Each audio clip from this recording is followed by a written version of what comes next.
Nice blue eye there, Mel.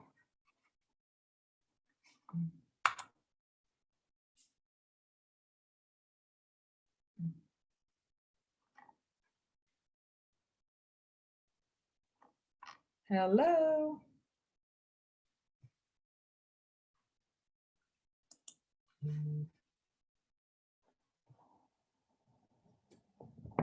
Oh, awesome.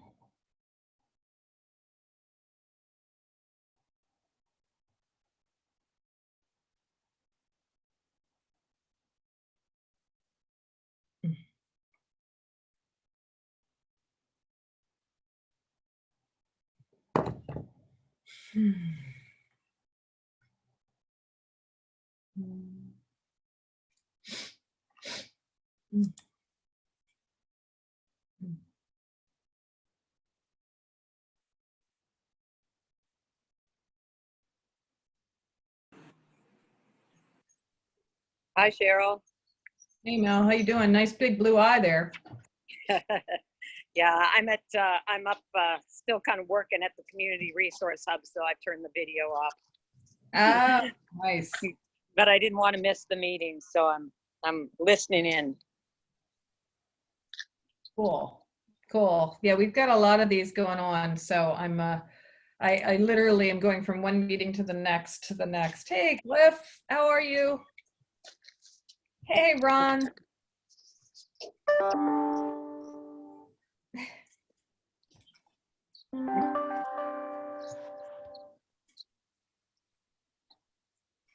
You guys can go off mute. It's just a small group of us. I can't hear you, Cliff. You're on mute. I'm still looking for those questions. Where the heck are they? There we go. Can you hear me now? Yeah, I can. How are you? Hanging in there. Interesting times for sure. Yes. Ah, man, I gotta tell you, lots of good decisions going on. Ron, how are you doing?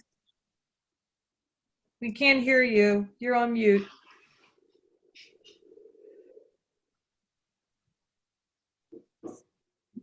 Still can't hear you.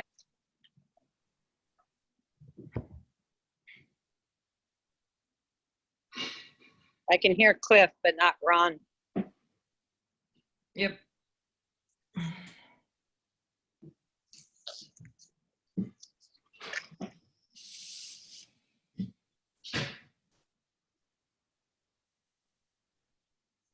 I will just wait for a couple more people.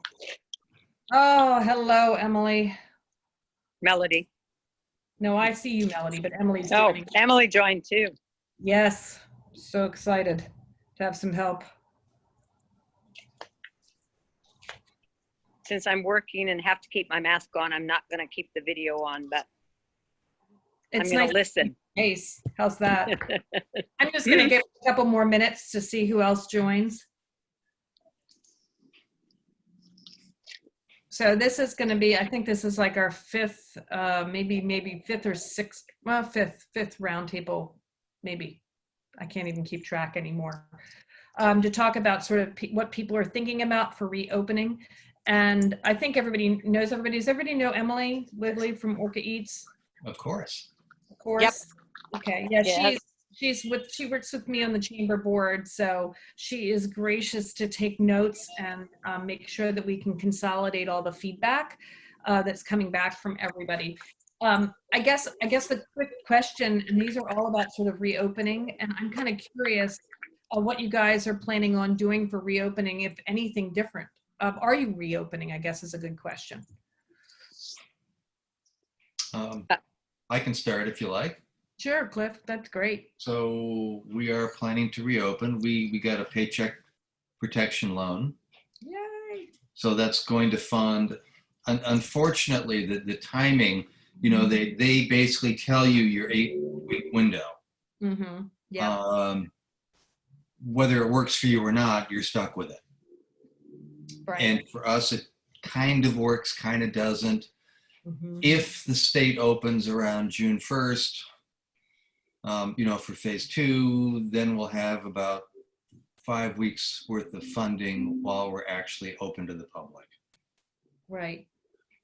So I'm kind of got my fingers crossed for that. Otherwise, having the funding before we're able to even open doesn't help a whole lot. Yeah. So you can use that funding for payroll if you have them do other things too, by the way. Right. And we are. Yeah. We are. So we're preparing to reopen. So, downgrading the seating, getting the sneeze shields for pickup and ordering. Have you already ordered those? Yeah. You have? Okay. Yeah, I'm picking them up on Thursday. Okay, great. And then the other thing, other so what other things are you doing to prepare to open? Brewing new beer, so rolling out a number of new recipes. We expanded our outdoor seating since that's actually going to be our primary seating. Yeah. Initially is outdoors. And you're keeping all the tables 6 feet apart. Right. Yep. So between the counters on 3 sides of the building and the 4th side is kind of an open area that we can have tables. We can actually have far more seating outside than we can have in. Yeah. Inside, it looks like we'll be limited to like 11 seats. And I don't know what the hell you can do with 11 seats. Yeah, I mean, a lot of restaurants, I just listened to the governor's thing today, and they were saying that a lot of restaurants, it's not a profitable model to reopen with the current restrictions. And I also know through several conversations with our restaurants on the island that a lot of people are thinking that they're not going to necessarily be reopening. And they're going to stick with delivery, which is what they're doing right now. At least that's what some of the initial conversations I've had. How about you, Ron? What are you doing? Are you going to open, or what are you doing with the I'm going to open when we can. And I assume that's still a ways away, unless you've heard otherwise. We're waiting for phase 2. Yeah, the only thing that we have heard from Vashon Be Prepared is that right now, June 1st doesn't look like it's going to stick. They really think that's going to be pushed back even more, that it's not going to actually be June 1st for that second phase 2. So, it's just like, we'll kind of wait and see a little bit. I've been impressed just with our sales to retailers. And there's a lot more people buying wine throughout the day because they're home and they can run down to the local store and they can get a bottle of wine. Nice. I didn't expect that. So that's probably going to keep us in business, but we need that tasting bar to be open. Well, you have a lot of outdoor space, so are you planning on using that? We do. We've got, I've got 3 good sized picnic tables. I probably need a 4th one. Mm-hmm. Mm-hmm. And Melody, what are you guys planning to do at Palouse? She's on mute. Hold on. She's talking and we can't hear her. Now we can hear you. So we've been open for curbside pickup for the wine club members. Honestly, I've seen almost none, like maybe in the last month, maybe 2 or 3, couples who've come from off island, and we've just told them, sorry, we're not open for tasting. So, obviously everything that we've sold so far has just been to basically to wine club members. So we're thinking about, are we actually, realistically going to be able to do tastings this summer? And our thoughts are probably we're not going to be able to do tastings. However, we do have a lot of space there, so we're thinking we could still offer bottle sales and maybe glass pours. We've got a lot of space up front and back and lots of tables and chairs, so we can set them up appropriately and and maybe do that if that's allowed. But we're fortunate with the outdoor space. On a cruddy day, there's no way we're doing anything. We by default we just end up going back to just pick up and walk away with a bottle, and that would be it. Yeah. Yeah, it's really a tricky thing right now. So, look at that handsome guy over there. Who is that guy over the cabin? I know him. Hey, Mr. Gerlach, what are you doing? I don't know. You tell me. Well, we know. I don't know. We did a trial run with some pickup and some seating outside, and it's going to take a lot of management with that, and significantly more staffing than normal, just to basically make sure everybody's safe, things are being wiped down. So I think we're probably going to maybe rethink that a bit, and just go to bottle sales, takeaway for the short term, and then figure out where things land once reopening happens and we get some real data on how this thing's moving through the community. Yeah, we did I just found it to be really challenging to get people to wear masks. Yep. It's really challenging. Yeah, we were by appointment only. So we do have some club people that are picking up, and then some people that are just calling us as well. So, but the off-island people don't seem to be taking it seriously at all, especially the younger ones. Right. No, I mean, and even when we give them direction to like where you can sit, where it's clearly safe and outdoor, they still, like, one couple had a young child, and the kid was just running everywhere and really unsupervised. And, Jim and I were both just like, oh, this is going to be hard. Yeah. Because, we're worried about ourselves. We're worried about our employees. And of course, we're worried about other customers. And we're just thinking, okay, if this is just like one person on a one-off appointment, what do we do when we have, 8 to 10 people who are here for, not 8 to 10, but 8 to 10 appointments? And how do you manage getting people to actually do what you ask them to do? Right. So, we originally were going to come back down to the orchard and do everything at the orchard because it's all open air. And we could really separate things pretty easily. But now we're just rethinking the whole thing. We're thinking, well, maybe we should go back up to the other place, close the indoors, because what do you even do without a restroom? Yeah. Like, you can't use a porta pot, and because no one wants to clean it. And then if you have a regular restaurant, then I think you have to clean it like after every use or something like that. And I just think that's going to be pretty challenging from a staffing perspective. We already have trouble getting staff. Well, that's one of the things, Cheryl, that we were thinking of at Duluth too, because, on a busy day, 2 of us can manage it, but we can't manage like cleaning everything after every time and wiping down all the tables. Right. So that involves, at least 3 people. We're fortunate that we now have the 2 restrooms, outside, not inside George and Linda's house. So that helps a bit. But once the crowds start, I don't know, we're thinking like, do we like make a reservation system? But even with the bottle pickups, we found that the reservation system, only worked about 50% of the time. Like, we still had tons of wine club members who just showed up and wanted to pick up their wine or buy their wine without having made an appointment. Or they would call and say, we're on our way over, and George would go, yeah, okay, great, and so it was yeah, George, it's like, oh yeah, great. And so sounds like me, I can't bust on George. I know. So it's like really, kind of hard to manage that. And then what happens if you've got more people who show up than the number of seats you have? Do you like limit people? Do you just say, sorry, we're full now, no more, right? So yeah, it's a little bit of a tricky situation. And we found, just our experience has been that about most of the Islanders wine club members have been really good about wearing masks, particularly in these last few weeks. A lot of the off island wine club members who've come on in these last few weeks because I think they just need to get out and do something, have not been great about wearing masks, even though we wear them.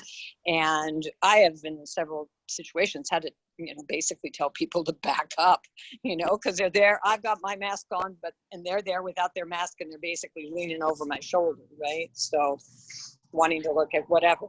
So. Right. I think we had somebody else join, who, I don't know who the 801 number is. No, 801. Nope, 801-718-0969. Well, anyway,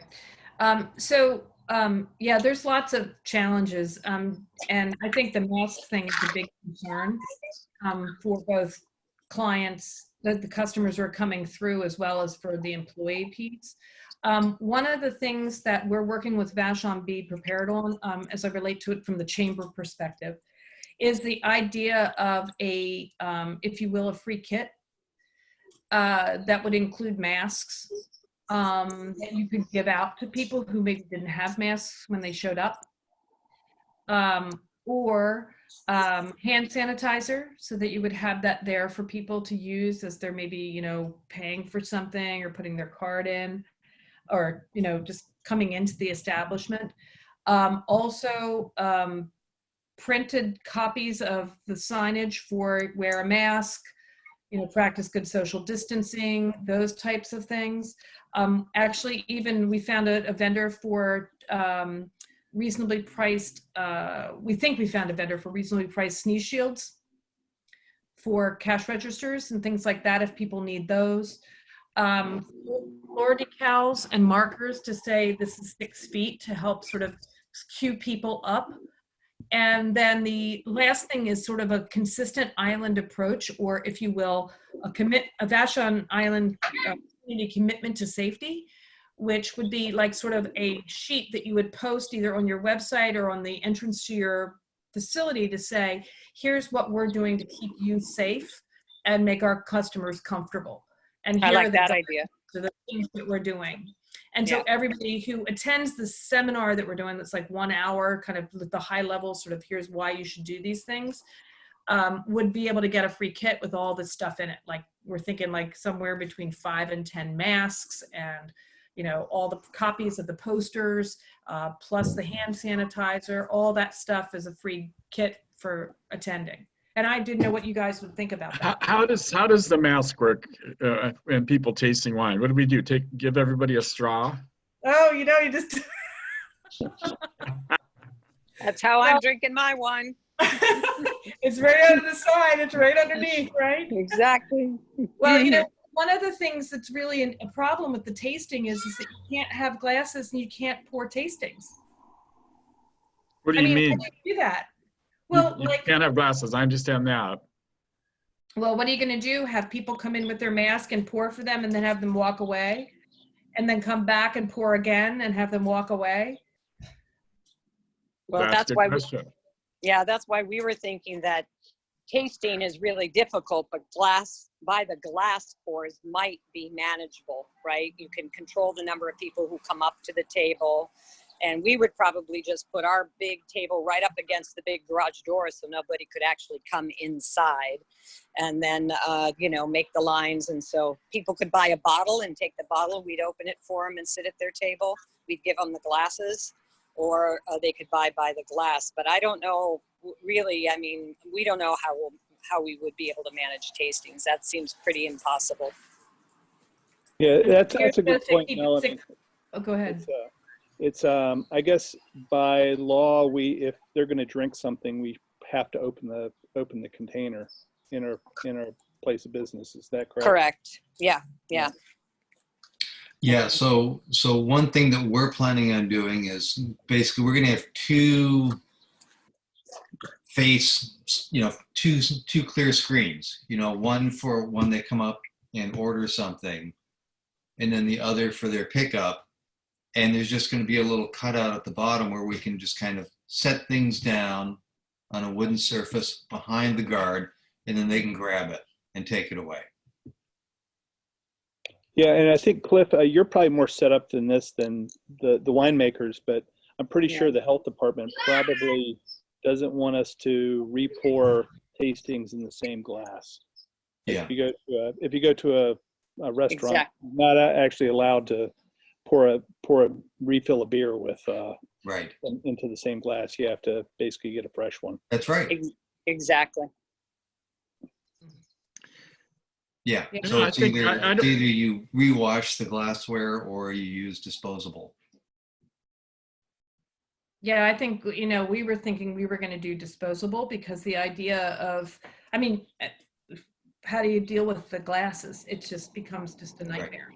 Right. And so we are going to just move away from glass and go to disposable cups. And we were thinking we would just let people buy bottles and just do bottle sales or tastings because we don't really have, how else do you control it? Right. And then Yeah, we wanted them to go away to some place that was seated outside to allow them to then drink their bottle Mhm. Right. away from us with a disposable cup. And then if they want to buy anything, we were thinking about check sheets, like little sheets that they could check what they wanted to purchase, and they could just give that to our staff, like on a table. And then we would pull that stuff and put it in a bag for them. And we even were thinking about doing pre-orders so that people would just pre-order things. But I mean, all of this is so logistically different and really a lot of work that it is, we literally sat down yesterday and thought, gosh, is this even? I'm just thinking about people drinking a bottle. They have a bottle at Palouse, they have a bottle at Vashon-Maury, they have a bottle at Nashi, and by the time they get to Dragonhead, Yeah. they're going to be We'll loose. just send them to Cliff so they can hang out at Cliff's. Please get some food. That's true. Then you got that whole issue. Well, if it's any consolation, Ron, I think that a lot of our wine club members have been keeping really in good practice with their wine drinking, given the amount they've been buying. So, I think people most people are going to be heavily practiced in handling their wine. Yeah, gosh, Yeah. it's crazy. Yeah. But there's 2/3 of the other part of humanity is going to descend on us, and they're not like that. Well, that's true. I mean, the people Yeah. are reasonable, but I think they're as much at loss as we are. They're going to expect to be able to get glasses, not glasses, but taste in a glass. Yeah. Well, If it's not if it's not legally allowed, well, then, that decision is kind of made for us, so the real trick is can we even do glass pours, right? We can open a bottle, people can order a bottle, we can open it, we can, drop off the bottle in their glasses at the other end of the table, they can come and pick them up, we can have a drop-off station for the empty glasses. But the bottom line is, we're not a restaurant, we can't go around and keep pouring stuff into people's glasses, right? So, and pretty. you don't have the staff for it anyway. And then No. what about the 6-foot distancing rules? Well, yeah, you can't pour somebody's glass from 6 feet away, right? No, I mean, that's the whole thing. And I'm just thinking about sort of like, let's say we want to go with 8 tables in the orchard, right? That are very, separated by rows between all the trees. Great. Right. Sounds like a great idea. But then, we were thinking, well, what do we have to do? Go out and spray every table and chair after somebody comes through? Yep. And then, what's the maximum number of appointments that you can actually set up between 12 to 5? Yeah. And then how do you Actually enforce the manage. time? And then how do you enforce the time? Do you say, okay, great, you've got this table for a half an hour, now you got to go? Yeah, That you're type out of of thing, here. right? Yeah. And who's going to police it, right? I mean, we can't Right. even stop them from letting their children run wild. Right. Yeah, so this is definitely a challenge. I mean, It is, and I have to believe that the people that come out to the tasting rooms are not the people that are really concerned about the virus. They're the people that think it's all a hoax, or it's no big deal, or I'm immune, or whatever, or I've had my hydroxychloroquine, so I'm good to go. don't get me started, Cliff. Don't go there today. Yeah, I think that's part of it. And you know, one of the things we see, at least, especially in cider, I don't know whether you're seeing the same thing in wine, probably definitely see it in beer, but you know, the average age of the people who come to our tasting room are under the age of 35. You know, Yeah, ours they- are a bit older since we get so many wine club members. I would say that we have more often than not. Depends, you know, the summertime we get a lot of groups of young people, bachelorette parties, that kind of thing. The rest of the year, you know, they tend to be more our wine club members who skew older. And the difficulty with the wine club members, though, is that as one of their perks, they get free wine tasting, right, if they're a wine club member. And now we can't basically offer that to them. So what we're saying instead is, oh, well, we can't give you free tastings, but you can come and buy a glass of wine, right? You know, so making them, you know, purchase even more. So we're trying to figure out that part of the equation too. Well, How do we keep the members? Melody, we were thinking we were just going to give a discount to the wine club members because we don't know how else you do it. I mean, if you're giving up a free tasting, and you know, quite frankly, that's pretty good for our wine club members. They get between 2 to 4 free people can taste, and so you can't do that anymore. So we were just thinking we would do like 20% off of all the purchases for a wine club, because what else do you do? Yeah, you mean if they purchase it by the glass at that point, you just give them a major discount. Well, if we know, we're just saying if they purchase a bottle, we're going to give them a discount. Oh, yeah. Well, they get a discount anyway, right? If they purchase a bottle, but they're You're not nice getting. Yeah, they're not getting their free wine tasting as part of their club membership perk, right? They're still getting a discount on a bottle, but a lot of them see it as a social place too, like to come and bring their friends, you know, and come and hang out for a few hours and sit in the back garden and do wine tasting. And sometimes, yeah, they'll buy a bottle, but more often than not, they're just popping back and forth into the tasting room for the tastings, free tastings. So, Right. Yeah, I think it's really hard about to replace the experience of it.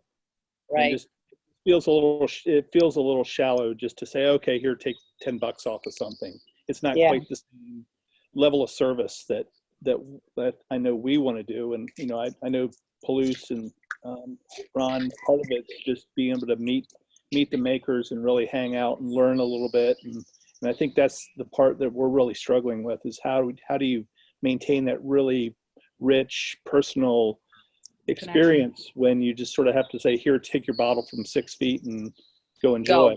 Yeah, I mean, absolutely. we don't even get to tell the story. I mean, one of the reasons we were thinking about moving back to the orchard was at least then people are surrounded by the reality of who we are. You know, they get to see the house, they see the barn, they see the orchards, and all of a sudden it feels like it's something that makes a connection. But, you know, because we're not going to be able to talk to them. And I don't know if you guys have tried to talk to anybody through a mask. It is really hard to be clear in your communication. Yeah. To do what? I'm sorry. Talk in a mask with a mask on, Ron? Oh, I got you. Yeah, Oh, or on hard. the other side of a plastic screen. On the other Yeah. side of the plastic screen. So there's not like this same connection or being able to tell the story like we like to. Yeah. How about an idea of, instead of thinking of a glass of wine, another portion, like a half glass or something that would be somewhere in between a tasting and a glass, so that, you know, we're not putting them on the road where they've had 2 or 3 glasses. It could be, instead of a 12-ounce or a 10-ounce pour, could be a 5-ounce pour. Yeah, I think our glass pours anyway, Ron, at the winery are like between 5 and 6 ounces, like 5.5 ounces. That's what our glass pours are anyway. With the tastes being like about a 1 ounce taste. So Our bottle is 6.3 ounces. yeah. Geez, you guys are smart. Not me. He's a smart one. You haven't But filled those I didn't bottles get a before, chance have you, Ron? It's either that or George is cheap, right? Now, be nice. So I wanted No, he's not. I think it's Totally. going to depend on what kind of glass we can get, what kind of plastic glass. Oh, I know. I'd like to, how Oh, about those, well, how about those glasses that VCA uses? the sippy cup? The plastic cups with the lids. I think Govino has a special right now. It's the plastic wine cups. Oh, you They mean look the ones that are like the shaped ones that are like non-destructible? Yeah, they look like stemless wine glasses. I think they're doing a special on them. They're still expensive though. So they just take Who is those that? with them. Is that true? It's a glass supplier out of Portland. Okay. So, I mean, I can send So you the information if you want, but they're still, I think, $1.70 a piece. Yeah. So, So with the sippy cups as opposed, or those Govino things as opposed to the disposable, the people just get to take a cup with them. And I suppose you could, but then, yeah, a lot more expensive, particularly if you want to do any branding on them, right? yeah. This is what they look like, guys. They're plastic. Oh, yeah. Yeah, but people would be willing to buy that glass, I think. Or you could give it to them. That's, just include- but isn't that, yeah. how much are those? Those have got to be probably $3 each. Oh no, Jim, you have any idea? I think they were like $1.50, $1.40, something like that. Huh. That's what a glass would be if you were going to give it away. But Yeah. I mean, it's not that much cheaper than the Libby cheapo. So, Yeah, the disposable ones, right? yeah. So I didn't get a chance, but Sam Williams joined from the EOC, Vashon Be Prepared, the group we're working with. I don't know if you guys know Sam, but Sam and I are working pretty close together to try to put these kits together. So he waved and said hi. If you wondered who this guy is, you're like, do we have a new winemaker on the island? So I just wanted to make sure you knew who it was. Go ahead, Sam. No, it's just on the consumption end. We're good with that. You know, a lot of people here who would be happy to sell you stuff. Another glass would be to take a look at some of the recyclables. If you're going to buy, I mean, I don't think they're at the dollar a unit price, but I think they're less than that. But I know what you guys are struggling with. It sounds like a myriad of problems or issues, but maybe recyclable glass would work. And get people thinking along those lines. Oh, interesting. Emily just Are you texted- suggesting a recycled glass or a recyclable glass? It's a recyclable, it's not glass, it's plastic. I think I've seen Plastic, them, I meant plastic. and I've seen them used in a lot of events. What's Valley, Idaho uses them. Art Center does for all their. We have washing, if you want to come down here and use that. We have soap and towels and everything. All that.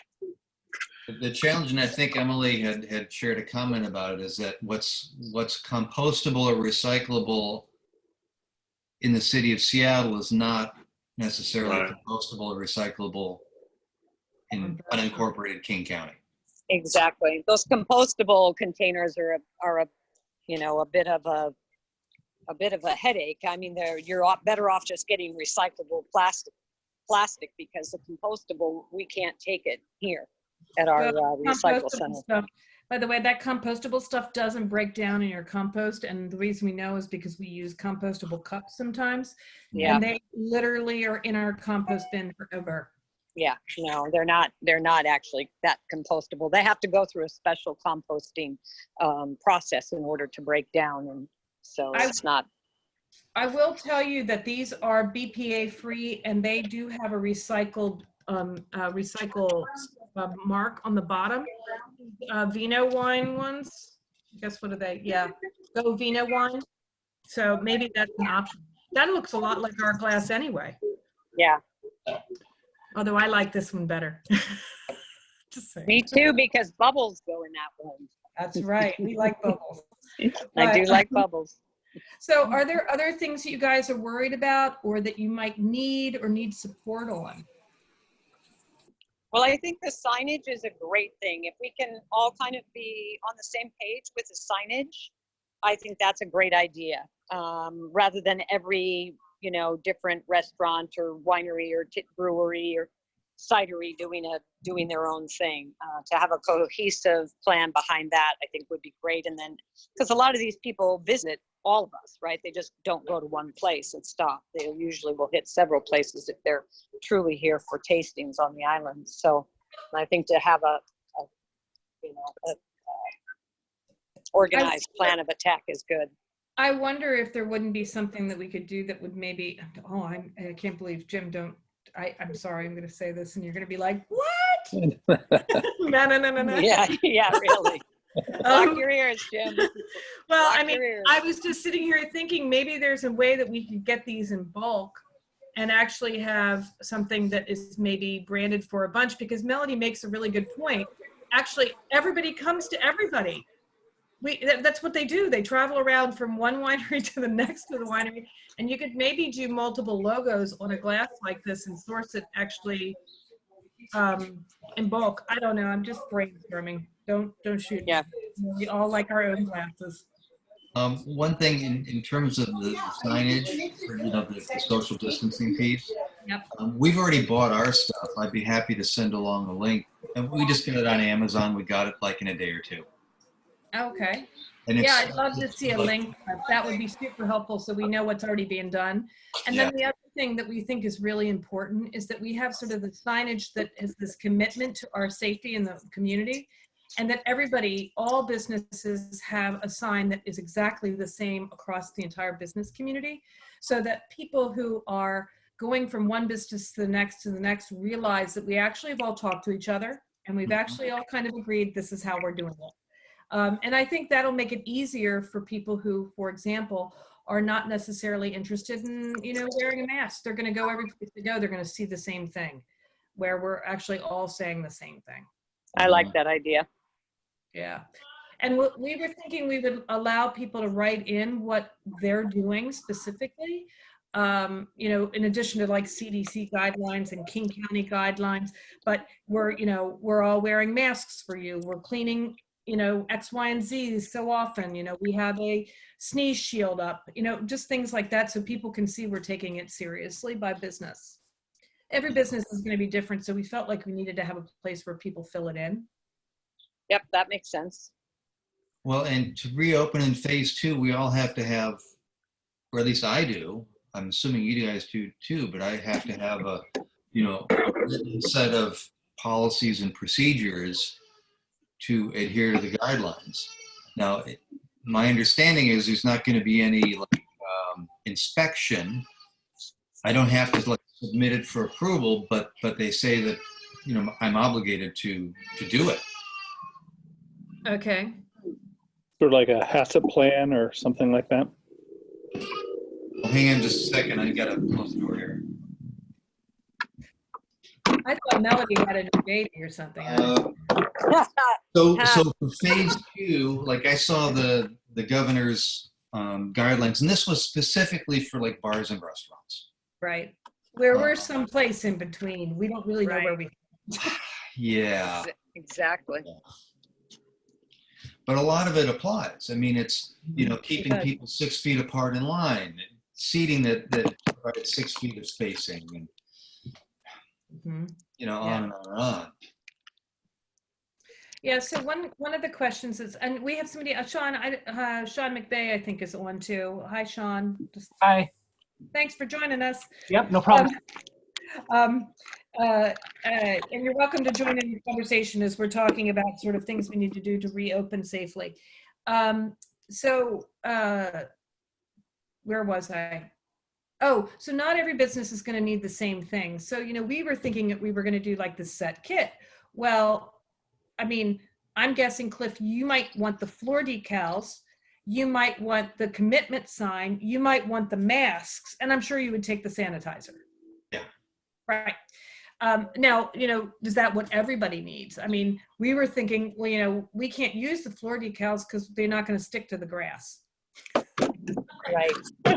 And Jim came up with a much more elegant approach. He was going to use duct tape, just saying. Classic Vashon style. Yeah. He want to at least get it in the right branded colors, side note.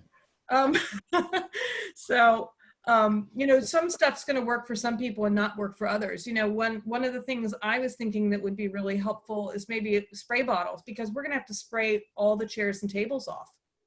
Oh yeah, spray bottles would be huge, particularly if you could get smaller spray bottles as well that are easy to kind of pick up and move around or keep on different tables or whatever. Like I've literally made 3 gallons of hand sanitizer so far, between like for my own and for friends, and then at the winery as well. So, but Yeah, Melody, and I don't rate. Come on. hey, that's all you got to do. It's like Dale, just make your request and I'll drop it at your door.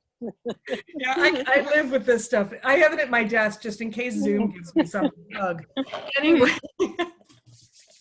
but yeah, so I thought spray bottles might be something that would be helpful, you know, so that we could refill them easily with stuff we have to clean with. The other thing is, I don't know if this has come up or anybody's thought about this, but you know, we're thinking we have to clean off all of the square because we have people sign. Oh, You yeah, know, ours doesn't do that. We just send them a receipt via email if they want it. Cheryl, you can set your settings so that you don't need a signature. There's been a ton of conversation about this in the restaurant world. It is perfectly legal to never have a signature at this point in Washington State. So you can make it totally no touch, except for you're gonna want them obviously to handle their card, or if they do no touch. So you don't need to get a signature. Well, we had it set at $25 or under, and I think what we'll have to do is take off the limit. But the other thing we were thinking is for the cards, we were going to do the long extension for the what's that The called? insert, yeah, the card reader. chip Card dip, reader. right? Yeah. Yeah, so that we can keep 6 foot distance, but still let people pay us for what they are bringing, what they get. If you wanted to get new equipment and you love Square like I do, you could always invest in the Square Register, which is the 2-piece unit. And the 2 pieces, one faces the customer, one faces you, and the customer piece is removable, so you can set it out there, and you never have to touch their card. I went to that a few years ago, and I love it. Oh, so it has 2 interfaces. That's interesting. Yeah. It's really cool. And of course you can brand it with your logo and it looks quite swell. Anyway, just look at Square. They call it the Register, or sometimes they still call it the Terminal, but it's come down a lot in price in the last 2 years since I bought mine. Yeah, we have little Bluetooth card readers with ours. It's part of the proprietary wine system. But so we can detach those and set them, you know, on the customer side of the table away from us, and so they can handle their own card. And then we can just email them a receipt so they don't have to sign for anything. And our wine club members, their cards are all on file anyway, so there's no even exchange of cards at that point. Yeah. If they're chip dipping, you still do want to sanitize it, obviously. Oh yeah, Right. absolutely. Hot and cold running bleach water. Yeah, and so, I mean, we just thought it was a good conversation to have. Is there other things that you guys are thinking of, or, you know, interested of or worried about? Because our whole goal is to try to work with Vashon Be Prepared to make sure that everybody has what they need. Yeah. The one thing that we're worried about that we haven't really talked about, and this is maybe more specific to us because we have all that indoor seating. Mm-hmm. I'm really concerned about, you know, droplets staying in the air and people being in that space over an extended period of time. So, you know, we have a couple of up above, and it's got like 3 or 4 windows that can actually open up. So we're looking at putting a fan up there consistently through the building, up and out. Yeah. Oh, that's a good idea. So that there isn't this kind of stagnant pool of droplets kind of hanging around inside the space. The other thing too, we did a webinar with Robert Lippman of the Breathable Body. He's here on Vashon, and he's a breathing expert and teaches breathing techniques for improved immunity. It was a really cool seminar. He's a really interesting guy, but he made a recommendation about having, there are certain air cleaners or purifiers now that actually kill viruses. Like we got one called the Molecule, and it's kind of pricey, but man, it really works and it really does do a good job of cleaning the air. So that may be also something to consider. Although then it's another thing on the floor, Cliff, which I know Yeah. your space is limited. Yeah. So Well, it won't be with the seating. that's for sure. I mean, they're quote unquote, 50% of capacity. Mhm. When you factor in the 6 foot distances, it's actually 25%. Wow. So we have lots of floor space now. Yeah. So that's something else that, these new air purifiers do help.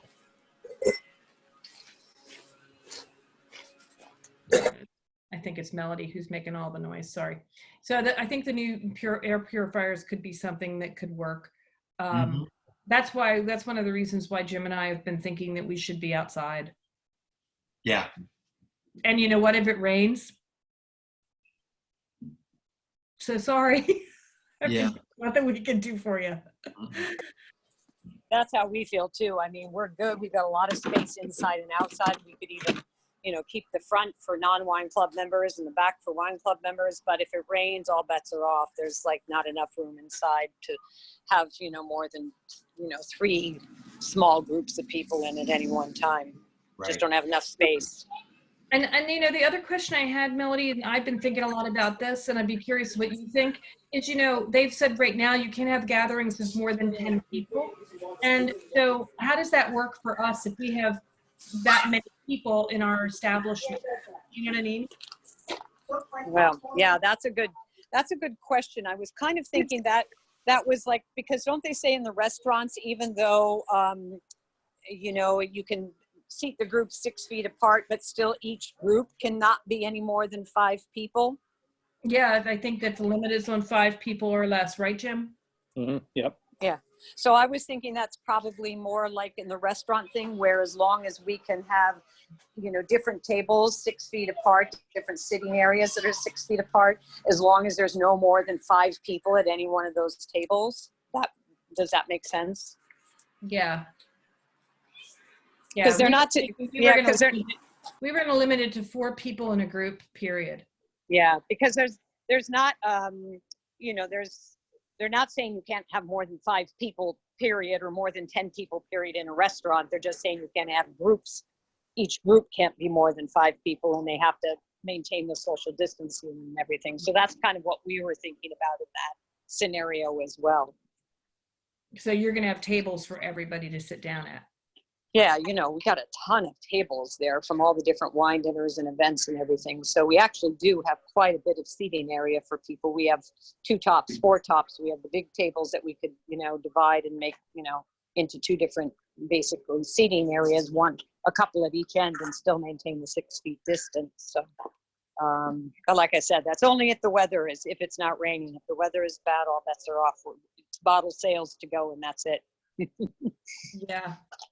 Well, I will tell you a funny thing. We did have a couple come and sit under a giant umbrella in the middle of the orchard while it was pouring. Oh, that's cute. They even had Were they singing? a little gingham thing over top the 2 chairs that they were sitting on. It was hysterical. We were both like laughing our butts off in the house. We're like, wow. Well, I suppose we could do that at the winery, because there are a number of umbrellas for chairs. But so, yeah, I guess that would be one option. But yeah, so far we haven't even put the umbrellas up this year. I guess they're gonna have to come up soon anyway. But yeah, that would be our biggest thing, is just how we manage the crowds when the summer, if the summer gets super busy at a certain point. I just think like we need a sign that says, sorry, at capacity or whatever. I don't know. Oh, that's a good point. Yeah. What do you guys think about the loss of the West Seattle Freeway for the foreseeable future? I think it's a real issue. Yeah. Cliff, I think it's going to really cut down on the traffic on the weekends for us. Mm-hmm.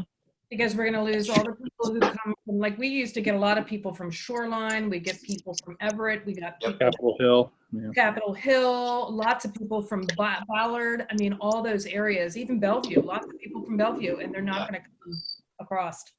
Yeah. Yeah. I think So- that's going to affect us all between the virus itself and then the bridge. Yeah, I think we're going to look at a lot less traffic on the island. Well, this summer. And not for nothing. I mean, I know you guys probably know, but they took the price of a car and driver up. It's almost $25 now. Which is ridiculous. It's outrageous. I literally was speechless the other day when I had to pay to come back on the island. And I've been commuting for 9 years, so 10 years actually. Mhm. So it's pretty pricey. So Tacoma, I think, is probably our opportunity. If we want to have people come, and at least that ferry is more reliable. Yeah. But We're already seeing a lot more people, particularly young people from Tacoma. Mhm. yeah, we see a lot of people from Tacoma. We used to see a lot of people from Tacoma because of our location at the orchard. Once Right. we moved into town, it didn't matter. All bets were off. We got people from everywhere. So, I think All right. also Gig Harbor, Southworth, Port Orchard, that's a large population, and maybe we as a group should be advertising. that's a good And I'm idea. not a big advertiser, but I think that it might be worth it. Like Well, kind of when revive the SIP Vashon thing idea. Well, Yeah. we still have the SIP Vashon maps, Melody. And at all the beverage gardens, we were featuring SIP Vashon, but we haven't really decided to, we haven't done any kind of advertising as a group. The last thing we did was the concierge event last year for the hotel concierge, where we went as SIP and we SIP, we basically gave up the SIP maps and talked about, but that was in Seattle. And Right. so I think, one of the things that the chamber's talking about right now is what we're going to do about the Heart of the Sound map, because we don't even know what businesses are going to be open, what hours are going to be open. And so we're kind of on hold on that piece. And then for the SIP thing, I mean, we could update the map for SIP, and we could do some advertising, like Ron said, down south once the summer gets underway. I mean, we could talk about that as a Beverage Makers group. Mhm. So if people are interested, I think that's certainly a good conversation to have, Ron. And there's also, just Google ads kind of focused geographically. Mm-hmm. And Facebook. And Facebook, yeah. I mean, the first thing, from our perspective right now, we just want to try to just see if we can open, at all. So, but the good news is the wine doesn't go bad, and the cider, it can hang out in its tanks for a little while. So we'll still have plenty if we need to. Exactly. We will. I've got to jump off here and close up the resource center here at the Village Green, but thanks so much for organizing this, Cheryl, and good to hear all of everybody's thoughts on this. And yeah, let's just keep connected and see how things go. I don't know if anybody's doing anything special for Memorial Day weekend in terms of the tasting rooms. Anybody? Jim, are we doing anything special for Memorial Day? Nope. I'm No. confused. I'm not sure we can. We could do by appointment, bottle pickup. Yeah. That's, And I we think can we're do- just we can more do of the same. I've started to get some texts for appointments, but usually it's Thursday, Friday, it'll start picking up. We're gonna But be, you can do bottle sales. I mean, Dragon's Head's been doing pretty much bottle pickup the entire time. Yeah, that's what we've been doing too. So I have a feeling this weekend will be more of the same. I mean, one of the things that George did say is, well, maybe if wine club members come to buy bottles, we can offer, we can allow them to sit in the back garden or invite them to sit in the back garden. But, again, we still haven't really managed, discussed how we're going to manage all of that with the cleaning and the glasses and everything there. So. Yeah. Not that I'm any more clear on that now, but guess we'll make a decision in the next couple of days. Well, if nothing else, Melody, you've got lots to think about. as usual. As usual, right? What would life do without it? Exactly. All right, I'm going to sign off now. Thanks so Thanks, much, you guys. everybody. Bye, Melody. So, guys, if you have other ideas, other suggestions, go ahead and email me. The email I'm using is boardpresident@vashon-chamber.com. And look out for more information on the kits and the seminars. It looks like right now we're going to probably kick the seminars off sometime next week. They're only going to be an hour. You get all the free stuff. You really, for if nothing else, it's a pretty good bargain. So, and we're going to have Mary Bergman do the kind of if you will, the workshop about sort of just kind of smart things to do with your business to keep your customers safe and to make sure people are comfortable. So it won't be anything. I don't think it'll be too intense, but I think it'll be good learning. I always learn tips as I go listening to all these webinars. And just ask my husband. He's about he's about done with all the webinars I'm on. So, but anyway, I appreciate everybody's feedback. And if we want to get together again, just to kind of share what we've learned or how we're doing things, I can certainly set that up. Just let me know. Okay. Thanks. Okay. All right. Yeah. Thanks. I'm glad to hear you guys are well. Yeah. Bye. Night. Bye-bye. Thank you, Emily. You're welcome. See you later. Bye.